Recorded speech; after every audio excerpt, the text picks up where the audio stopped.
Today is a taxing morning for Sada Domanagic from Sarajevo because she has an important appointment. She wants to apply for a visa for Slovenia. I asked the embassy for an appointment 2 weeks ago. Today I finally got one. The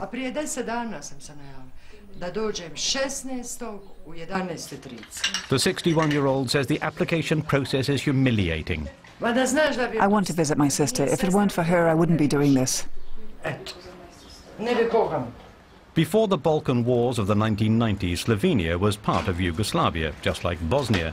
Today it's part of the European Union, and Bosnians require a visa to enter the country. I need a guarantee that my sister will support me financially. Then I have to prove that she actually has an apartment. She has to submit proof of income for March, April and May. In all, I need a total of 8 documents. If they ask that from me, a retired senior citizen, what do they require employees to produce, or young people? It makes me sad. On the way to the embassy, we pass many renovated houses. Sarajevo has changed quite a bit in the 14 years since the war ended. We wanted to film Sada's application. We weren't allowed in, and an interview was declined. Sada Domanagic goes in without the cameras. The embassies of EU countries are cordoned off. People stand in line outside, even in front of the Austrian and German embassies. No one there will grant an interview either. The guards also keep pushing people back. Tempers are short. Of course, Bosnia is supposed to become a member of the European Union someday as well.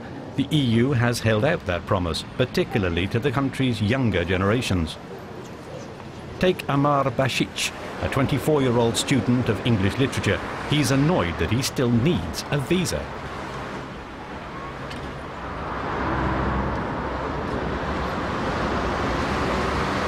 Thinking how long this process takes, I simply don't even consider it. Amar says he's disappointed by Europe. He belongs to the minority of Bosnians who vehemently reject the nationalism of the past, an attitude many EU politicians want to foster. Today, Bosnia is divided between Bosnian Muslims, Croats and Serbs. Amar says that the EU is making these divisions worse rather than helping the country get over them. By January the 1st, Brussels wants to lift the visa requirements for some Balkan countries, including neighbouring Serbia, but not Bosnia, which adds insult to injury, because many Bosnian Serbs hold Serbian passports issued by Belgrade and will therefore be able to enter the EU without a visa. Amar has joined a number of friends in writing an open letter to the European Union.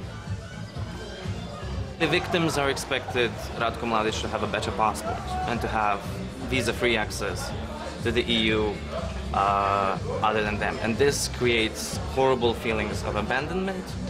This creates Euroscepticism. This creates this conception that the EU is anti-Bosniak or anti-Muslim or anti-victim, etc., etc., etc. We drive on to northeast Bosnia, to Tuzla, the biggest city in the region. Whoever needs a visa here has to make a 3-hour drive to the capital, Sarajevo. Yashenko Suljetovic and Arman Heljic are also studying English literature. They would like to be able to visit libraries in EU countries. From their research on the internet, they know just how well stocked they are, in contrast to their own library. You see it somewhere behind the doors. The door is a little bit open and you are like watching, you can and peek. you can take a peek, but the door is closed. That's the thing. The door is closed and will be closed, like it seems today. They do not have access to the advantages their teacher enjoyed. He fled the country during the war and studied in London. I had the privilege of doing my BA and Masters and PhD in England, and what resources I have, I try to bring to my students here. And look at this.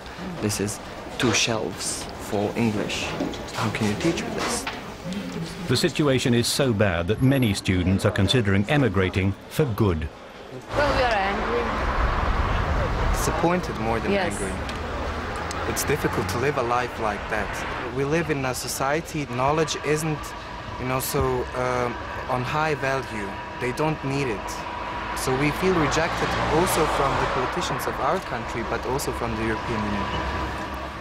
And that feeling is not restricted to people of their generation. Back in Sarajevo, pensioner Sada Domanigic has just finished her appointment at the consulate. She got the visa, but only 2 days after her trip was due to begin. They didn't want to give me back my passport straight away. They said it would take some time to get all the papers together. I'm very annoyed. The people of Bosnia are angry about the burden of red tape and about their own politicians' failure to secure visa-free status for the country, and they feel let down by Europe as well.